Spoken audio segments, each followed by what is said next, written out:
Virtue.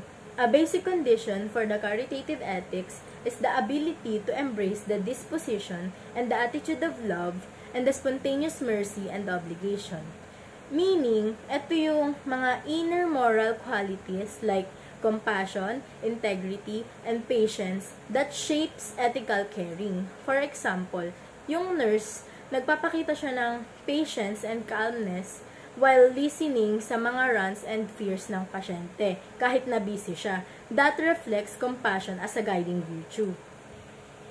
Obligation or duty, seen as necessity including a promise that caregiver has the moral imperative to care. Erikson described duty and obligation as external or inner, an unconditional relation, a promise that is experienced as an action of love. In short, it is a voluntary obligation out of virtue and love.